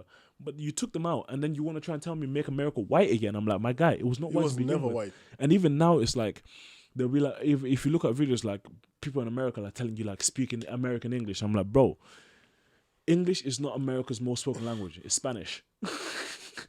Spanish is the language most spoken. Like, I think it's like something like 60% of Americans speak Spanish. Oh, 60%? 60%. Like, Spanish is the language most spoken in English. I mean, I think English is probably... Even in America, so you couldn't tell because they got Brazil right next to it, which speak Portuguese, and it's Portuguese like Latin, it's like Spanish kind of thing. Yeah, just as your Portuguese and Spanish, they're all quite similar language. Yeah, quite similar. Mexico's right there right as well. there, that's what I'm saying. So like... And they've got all these Caribbean islands that have all these different languages as well. So, yeah, so... English is not basically what you mean. Yeah, exactly. So that's what we got taught. And like, you know, a lot of black people, even now, it's like, I get... like, you know, we need to start educating ourselves more as well, because as black people, it's like, bro, some of us don't even know so many things. Like, a lot of us don't realize that the richest man in history is black. Oh yeah, the Mansa Musa, from Mali, like from Mali / Ghana, them areas there. a lot of people don't even know that the richest man in history is black. Yeah, Even like there was a picture that went up the other day that was like the 5 richest men in the world, and their net worth combined are like 573 billion. It doesn't. That's five. That's 5 of them. Doesn't This even one reach man had his net worth is worth over 400 billion. Yeah. So if 5 of them equivalent to just about beat this one man, imagine what we would have if literally like if they never came to us. And then they'll be talking about like black people. They'll be whenever that's why I get vexed. They'll be talking about like what about black on black crime? You're talking about this cop, but what about black on black crime? Oh yeah. And I'm like, bro, if you literally look at it, yeah, history will tell you that there has not been any. There's not been any more crime. There's been more white on black and white on everyone else crime than there has been any other crime in history. And In Congo alone, King Leopold killed over 10 million people in Congo alone. Just in Congo. But yeah, you want to be telling me about black on black crime when like the whole history of why you guys got what you got was because of white on black crime and forcing us to do things. Yeah. You understand? So like.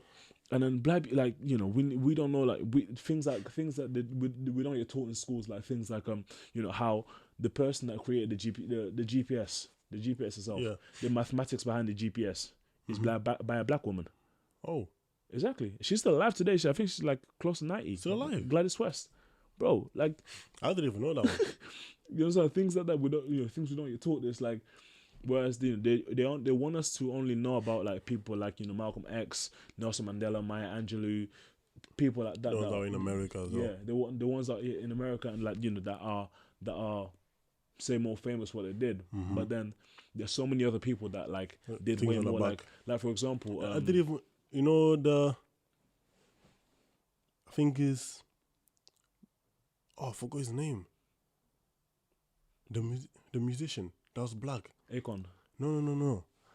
That used to play violin and something. I think I know who you're talking about. I forgot his name, man. I think I know who you're talking He's really about. famous. Yeah. I never knew he was black.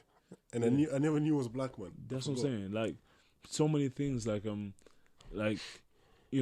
even things like how so like for example the Caribbean, right? The whole Caribbean. The reason why they got that, like people don't know, especially like Caribbean people, a lot of Caribbean people themselves, apart from Haitians, a lot of Caribbean people themselves don't know this. But like a lot of people, the reason why Haiti is deemed to be so poor is because like I think it was like 18 something. I don't remember what. I think it was 1890 something. I think it was. I might be wrong. It might even be earlier. There was a man in Haiti that like, because obviously the French colonized Haiti, and the reason why Haitians speak Creole is because they didn't want to sound like the French people. Oh. So they started making Creole sound. They started like breaking down French and making it sound weird. That's why like Haitians now speak Creole, because they were like we don't sound like them. You don't want to take them. So language. bro. So the French were ruling over, were colonizing Haiti, and like there was one man, I think his name is Toussaint Louverture, and he's the one that started the revolution for Haiti to like get the French out, and I think it was like a few years later, it was followed by like the Dominican Republic and someone else, and like he's the reason why and Haiti are the reason why why the revolution and the freedom started in the Caribbean, because of them, because of him. But then we don't get taught that. We also don't get taught the fact that for the French people to let the Haitians go, they asked them for money. They said, all right, we took you want your slave, you want us to give you our property. You want us to give you our property. Yeah, you want us to give you our property. You have to pay us. And then the Haitians weren't going to do it, but then I think the French came back like a year later, or I don't know how long it was, with warships. And to try and like bomb down the whole island. They came down with warships for all of that, and after Haitians gave them money. I don't know how much the ransom was, and I think to this day it probably equates to a dumb amount. So they gave them however much money it was, but then that's when caused Haiti to go poorer, and over the years it just kind of beat up. It just keep going down and down and down. And then I think that didn't get that was getting paid over years, and I think it only stopped. I don't remember. I think it only got stopped in like 2000s or something, or earlier than that. I'm not sure. I need to do a bit more research on this, but it got stopped earlier. But then, after that, the Haitians then tried asking for that money back. Like, you know, you guys made us pay for whatever. Yeah. And so the French said no. I mean, there's no way they would give the money back as well. That's what I'm saying. Do you know what I mean? Like, that's what I'm looking at. I'm like, bro, like you basically come to someone, you take their place, and then you charge them for it. Exactly. To get it back. Exactly. That's so like what you do to kids, man. You take a kid's toy and be like, okay, now do this if you want it back. That's what I'm saying, man. It got me vexed, like, because even now it's happening now, like, where, like, because as Africans, yeah, bro, when we've got natural resources, we try and use it ourselves. Like, we don't try to sell it off. We try to use it ourselves because we're like, you know what, this is ours. Like, we want to use it. Whereas Europeans, they're like, they've got their own thing, but they're like, oh, this is not good enough. We need this from over here. Mm-hmm. Whereas ours is like, we've got our thing, we want to use it. So I don't know if you know about, do you know about the baobab fruit? Baobab. No. So I probably know what it is, like, but I probably have a different name for it. So the whole fruit is basically, like, the inside of the fruit is like loads of little branch things, and they're dry. They're dry, but it tastes really nice. And the tree is like really, really high up. Like, the tree is mad. Yeah. Let me see if I can find a picture of it. Because, bro, this tree here, yeah, it's like, you know, it's the whole fruit itself has like loads of major like health has like a major health benefits to it. This is the tree. That's a lot of, and then the fruit looks like this. Where is it? Yeah, the fruit looks like the inside of the fruit looks like that. Oh, okay. Yeah. Oh, yeah. I know it is. Yeah, I know. It got different name for it. Exactly. So so that fruit there has like loads of health benefits to it. But we just they even make juice of that. Yeah, juice is made of that. I know, like, yeah. So, but then I seen the other day that, like, we're just using it, and there's a documentary. It's like, a white man. I don't know where it was. I think it was Uganda or something like that. Over there, basically suggesting to them, like, we should make this into like a business thing. Like, so he started like obviously saying like partnership, like, we're working with them, working like, because it's obviously the black people that are all we're collecting the fruit, and we know how to juice it and stuff.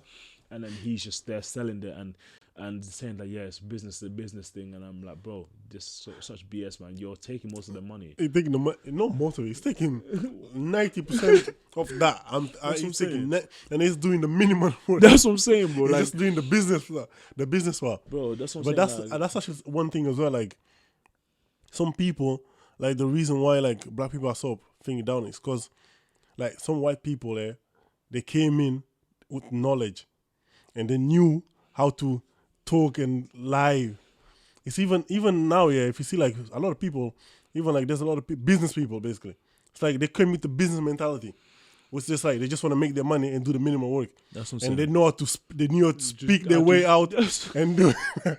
That's happens a lot, bro. That's what's crazy, because like even like everyone here, if you want to go to the top, you always have to like have the business mentality. You just have if you know how to lie to people, you'll be fine. Bro, that's what's crazy, because like, bro, that fruit itself, I grew up on it. Like, it was amazing, and like, even things like for example, I don't know if you've seen it, but like, there's a Nigerian lady that did that got her medicine degree from Nigeria. Oh, sure. She's in America. She's in America being she's a doctor in America, in Texas, and she went on bro.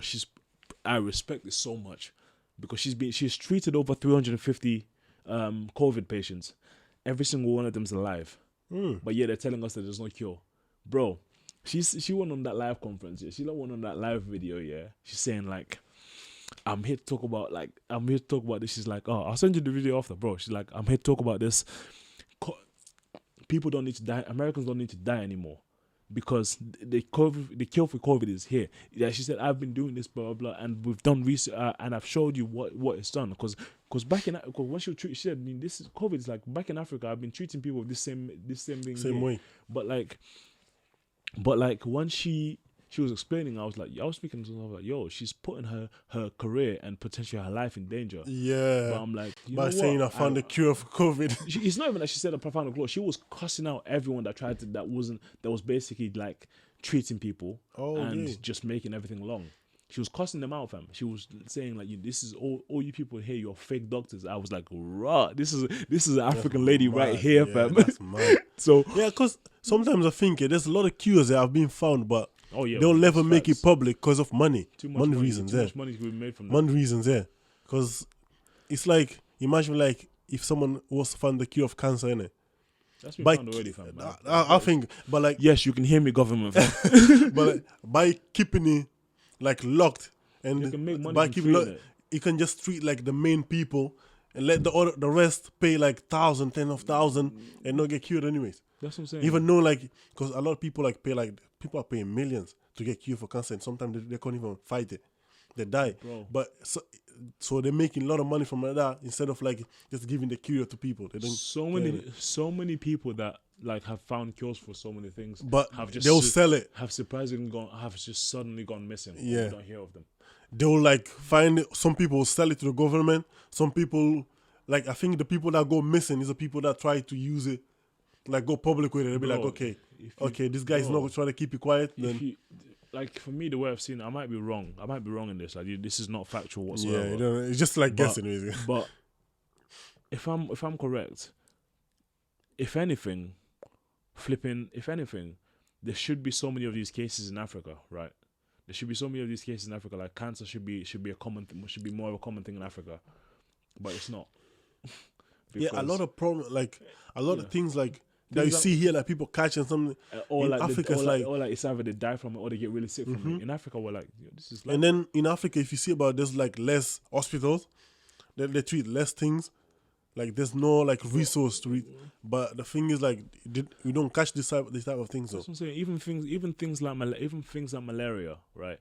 Like they make it, over here they make it seem as if like malaria is bad, but it's it's like a similar situation to COVID, where it's the symptoms are quite similar to like you having a cold, because I've had it in my life. I've had it like 2 or 3 times, but I was fine all 3 times, and nothing happened to me. Nothing happened to me. It was basically like a cold, and it just went away. And I wasn't like admitted into hospital in intensive care or anything like that. No. Like, do you understand? Whereas over here, it's like they see it like, oh, malaria's over there doing this. Things like Ebola, that's completely different. And I think there was a video that got listed. Ebola, I don't even know about this one, because this one is true, because you randomly start in Africa as well, like from no reason. It started off in some parts in Congo, and there was a video that got unleashed because like the very last patient got treated of it. I think it was like right earlier this year or just before Christmas. Oh shit! Like the very last Ebola patient got treated. So people were literally in the streets celebrating, like the doctors and that were celebrating because like the very last patient.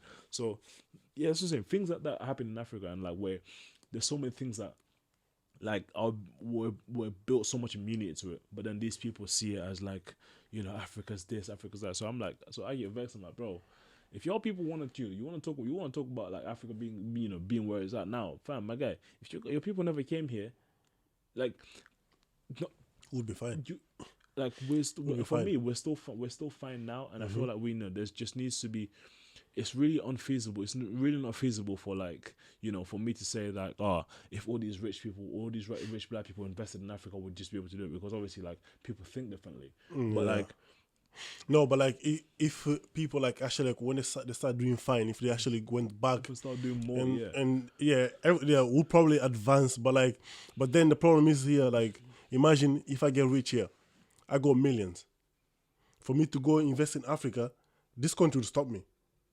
Because of the tax thing. Because I can't be making money here and then using it in another place. They're not allowed that. And it's crazy as well, because it's like the more when you want to do more, we want to do more in Africa, but then it's like a constant thing of like, we still have to kind of keep up with the life over here, or whatever. But a lot of people as well don't want to go back. That's the problem. That's a big problem thing that in Africa, because a lot of people don't want to go back to help like their community there. They just like they forget about it. Be like, okay, I'm living life. I'm living good here. That's what I'm saying. I'm But good. then, yeah, exactly, and on the same, but on the same note as well, it's like it's almost like people in Africa, they think that the moment we come over here, we have money. Yeah, that's actually that's the mad one. You know, they think now you're rich. Like they be like, yo, this guy now is making like millions or something. That's what I'm saying, man. I'm like no, man, you're still doing the same thing. People over here really don't understand how lucky they have it, man. Like, because I mean, for me, it's like my ultimate goal, especially for basketball, is like I want to play professionally in Europe, but then I also still want to go back and play for Congo. Oh, okay, I want to go play for Congo. Okay. And it's crazy. It's just crazy thinking about how like just how bro. Africans, black people as a whole. I mean, every African black person is African. You know, their blood is African. Mm-hmm. But African people, black people as a whole, bro, we are so talented. We are so talented. That's true. And because we're so talented, and we can do whatever we want. A lot of these, from what I see, like my opinion is like because we're so talented, we can get into so many things. All these like white people, all these like subconsciously racist people, they want to try and stop us from getting to where we want to get to. So like for example, bro,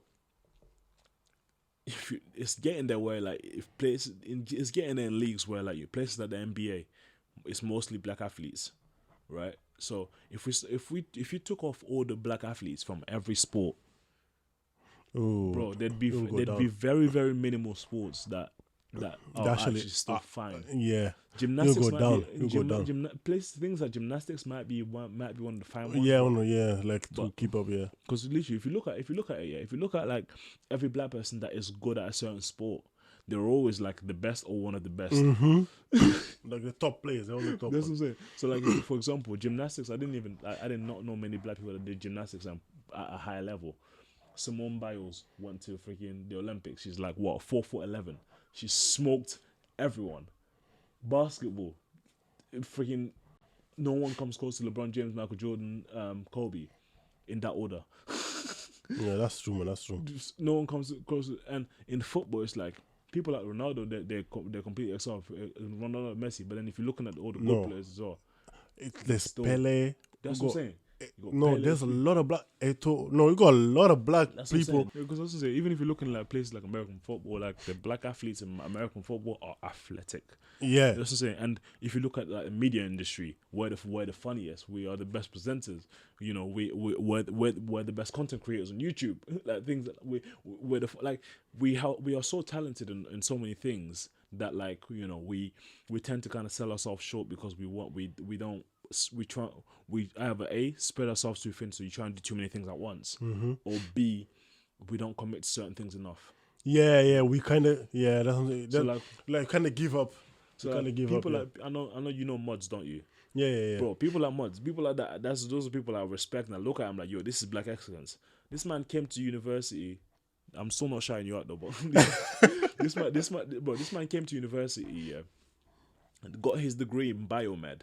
Mm-hmm. And whilst he was getting his degree, he was doing a shoe business thing on the side, like doing it.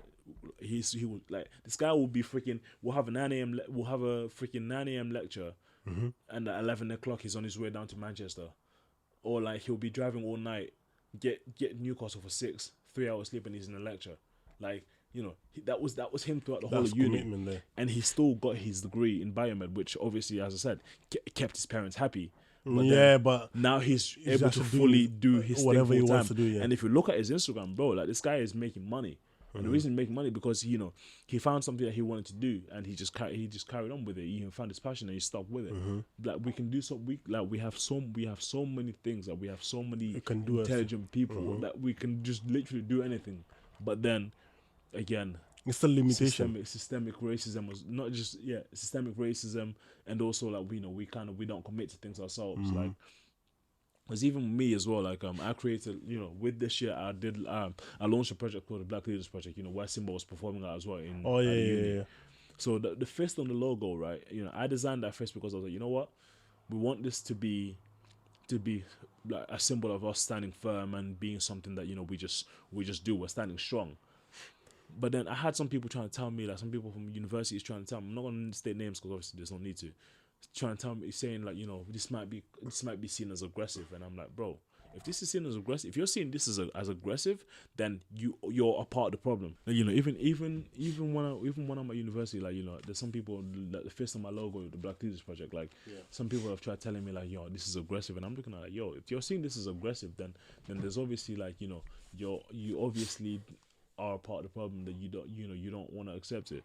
And like, there's so many small things that really get me, like small thing, like, you don't, bro. As you see me here, this is probably, if I was to go to uni like this, into work like this is me dressing up. Because when I tell you, when I'm at work, I don't know if you might see me, bro. When I'm at work, I am wearing my do-rag, I am wearing my shorts, and it's not because I wanna have this image of like, as a black person I'm lazy, or we wear joggers, but it's because that's what I'm comfortable in. Wearing. And that's what I like to wear. In my role, when they elected me in this role, Then I was wearing that. So I'm not going to change how I'm wearing because I'm in this role. And because I'm in this role, it then means that I can shape it to how I want to shape it. And I'm shaping it in a way where they know that even as a president, like, I am still me. I turn up to university meetings in do-rags, not because I'm a hood rat, but because, fam, I'm trying to look after my hair. You're trying to be like, keep my hair be in yourself as long as well. Yeah, I'm trying to keep my hair in as long as possible. So so. Yeah, I make sure that they know exactly how I am. And some of my friends look at me like one of my friends, David. Yeah, when I first met in September, yeah, when he came from America, he asked me like, "Oh, what'd you do?" I'm like, "Oh, I'm the president of my uni." He didn't believe me because the first time he saw me, I had my afro. A few days later, I had dread. Not dread, so I had single plaits. And he was like, So he didn't believe me. no, there's no way you are. The following week, he came into the campus and he saw me working in my office, sitting in my do-rag in my office. He believed me. He saw my picture and started like, things like that. And like, they try. It's not not to say that if your work requires you to wear certain things, then wear them. But if your work is not requiring you, wear what you want. And I'm not going to be stupid about it. But I'm wearing what I want because that's just me. And my role is student facing. Students must see me as approachable, and I don't think a student will see me as approachable as much as approachable as I am if I was wearing a suit. Yeah, wearing a suit, they'll be like, oh, top guy or something like this. Is it top there? Or what I talk to this guy? Yeah, so things like that, and then like also like things like our hairs, right? As a black people, bro, like, we are so talented when it comes to doing so many things, like even doing hair, for example, right? Oh yeah, that's a lot of white people. A lot of people cannot do hair. They just hate on it because like our hairs, the way our hairs are designed, it's like when we do it, it just stays. The plait stays. Yeah, whereas theirs, it's like it comes out in the air. Even their hair's too smooth or something. Even it comes out. it's the hair's too straight. So. Like, things like that, and it's like from things like that, I'm like, that's why this year, like, for Black History Month, one of the things I'm focusing on is black beauty and looking at hair, especially because I'm like, yo, like, our hairs are amazing. That's why I started looking after my. I'm like, yo, our hairs are amazing. So looking after your hair. Look at all the best barbers, fam. Do you understand? Look at all the best barbers. If you look at barbers on Instagram, yeah, let's say there's like because a lot of verified barbers and like barbers that have a dumb amount of followers on Instagram, they're all white, right? Mm-hmm. They're all white. But then, if you look at all the ones that don't have as much, and you look at the hairs that they're doing, bro, black barbers and Turkish barbers are untouchable. Do you understand? Like, black barbers and Turkish barbers are untouchable. But then, like, white people will have this thing of where to try and make us seem like, or again, not all of them. Yeah, not all of them. Those very few that will try and make us seem as though, like, we're the problem, as if, we can also be the problem, but as though they're trying to make us seem as though, like, we're inferior to them, we're lower than them. Whereas I'm like, fam, listen, yeah, as a black man, I came into this to apply for this role at very last minute. I got the job because even all my white people like me. Because it's mostly white people in Northumbria. Yeah, and, that's true. That mostly because all my white people like me, and then because of my white people like me, they also told all their friends, and then my black people, they also like me, and then they're definitely going to support me because I am black. So whereas on so many occasions, things that people they'll try and it's like another way of them oppressing us, like trying to tell us that we can't wear a durag, or you can't wear a durag in the street, or you're seen as a thug, or like I can't wear my hoodie up because I'm seen as a thug. I'm like, fam, if it's cold and I don't wear earmuffs, I'm gonna wear my hoodie because my hoodie is keeping my ears warm. Like very things like that, and like things like how because mental health is something that's getting bigger and bigger and being more apparent. Things that when you try and go see a counselor as a black person, you're seeing a white counselor, and I'm like, fam, as much as they might be trained in what they're doing, like you can't relate to what I've been through. You can't relate to what I've been different through. story. So it's just everything is just completely different. And like I respect every person that tries to at least understand mentally, like where we're coming from. But again, I don't expect you to understand exactly where I'm coming from. Only thing I can ask for you is for you to support me. Obviously, I'm not saying support me like even when I'm doing dumbness. But if you're seeing what I'm doing, that support me. Seeing the movement, support me. And I think that's where one thing as well, like as black people as well. I know it's a completely different topic, but I think that's one thing as well. As black people, we're probably that's one of the reasons why we're seeing or what they see us as though like as though they can just attack us, or as though they can just say whatever about us, because we don't support each other enough. Oh no. That's why like you see like black businesses, we do not support each other. No, That's what I'm saying. like we'd rather go somewhere else than going, like, even if like your boy started something, not even if you're gonna share it, like you just share it like for free. And then if you actually want to support, like instead of going there and be like, oh, we are bros in the game for free and that, or give that bro discount, like that's not supporting the guy when you're asking for discount, man. That's what I'm saying. Like so paying full price, exactly. that helps. That's why Like some white people, like the white business here, they go up because even if like someone does have money, they'll still show up there and try to get the most expensive thing here, just to be like, okay, I got the expensive thing. That's what I'm saying. But now black people be like trying to get the cheapest thing, or even trying to get it for free, just to get away from. But that's what I'm saying, man. That's like, one thing. That's why for me, like this Black Leaders project that I launched, that's why I've tried to anything I've had, I tried to support black students. I mean, it's really annoyed me this year because I've not had as much engagement with it from black students as I wanted. But it was the first year, I intend on, and I expect I'm going to be getting more people next year. And that's why with things like, when I've got events and stuff, like I try to make sure that like if I'm celebrating black people and I'm showing off black people, I'm going to stick to black people and black people talent. That's why when it got to my event in January, I was like, all right, Simba, I know you're performing my jungle the night before, but come in the next day. come in the next day, come do your thing.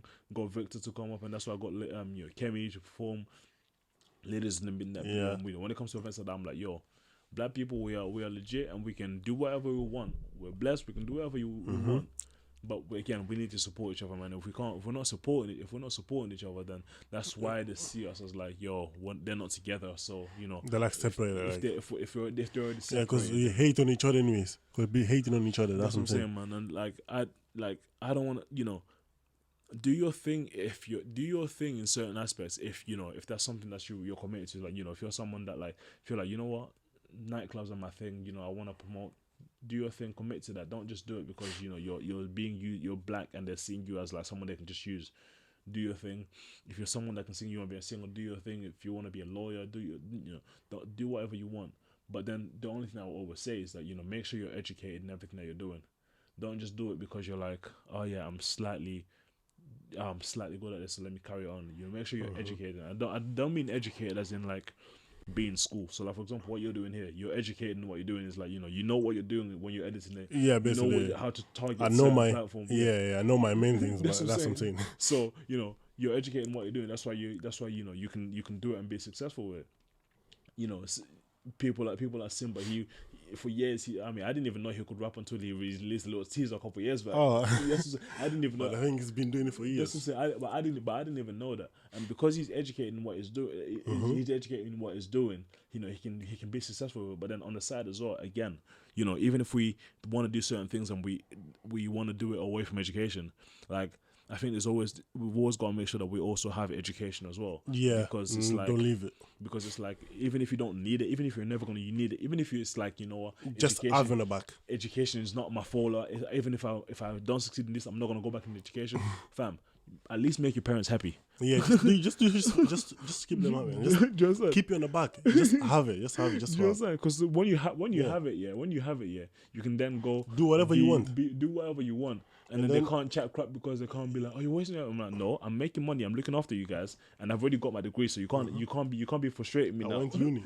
That's what I'm saying. I spent my time there. So, and even just having it, like, it's good in case whatever you were doing doesn't work now. You can always fall back into that one because you done it. That's what I'm saying. You can always fall back on it. And like, instead of just like being like, okay, I'm 100% on this one, and then I go no percentage in anything else, like only 100% on this one. Sometimes that's good. Like if you put 100% in one thing, like it can help you like go like a lot of places in that sometimes. But it's not always depending on you. Yeah. Like it might be dependent on everyone else that's around. It depends. Yeah, sometimes you can put 100% on this one, but someone else is not putting the 100% the same as you. And then if you're depending on him as well, that falls, and then he got something to back up. Now you are just like on zero. Because that's like a lot of people, they give 100% in one thing. They don't think about, if something goes wrong. Like imagine like if you do sports in it, like you give 100% on sports, you get like, no schools, nothing. And then you get like, imagine you get a big injury. It's not your fault that you're not making it. Yeah. That's like something you cannot prevent. That's what I'm saying. It's like that's something like it's uncontrollable. You cannot stop that. You get big injury now, you cannot do any more of that. Now you don't have nothing else to fall back to. That's what I'm saying. And then you always find that people like that are the ones that will be like, oh, I could have done this if my leg did this, I could have done that. And like I was getting annoyed at myself because I was becoming one of those people in terms of like, I was like, if I'd gone to America, I could have done this, I could have done that. I'm like, yeah. But then I was like, you know what? No, like I've just been elected as a freaking president, fam. Like remember your status, bruv. You understand? So yeah, black people, we need to support each other, man. Even like small events, like bro, so many like, and that's this one thing that's really gets me because I'm like, yo, whenever any one of us puts an event, you're like, yeah, party, alcohol, whatever, bro. People are quick to get there. People are quick. They be pulling up like, hey, you know, like people are quick, but then. The moment you put something on, like come through. There's a jobs fair. there's a careers fair. No one's showing up. There's a careers fair. There's an event that's gonna have like loads of help you in the speakers. future. Man. There's an event of something that that you could potentially lead into. You might something that you might like. Then they don't want to turn up. Or if I like or if I put an event on, I'm like, yo, come through for this. People are like, is there going to be food there? I'm like, bro. So they'll make bad excuses to not show up. Fam. So they'll make bad excuses. And obviously with me, if you're going to try and make excuses, tell me no directly. And if you're going to tell me, I don't want to go. If you don't want to tell me no, fam, I am going to pester you. I'll be like, so you coming here? I was like, yeah, I'm going to look. I'm like, all right, cool. Fine. When you find out, let me know. I'll remind you next time. Have you looked? Like, until you tell me no.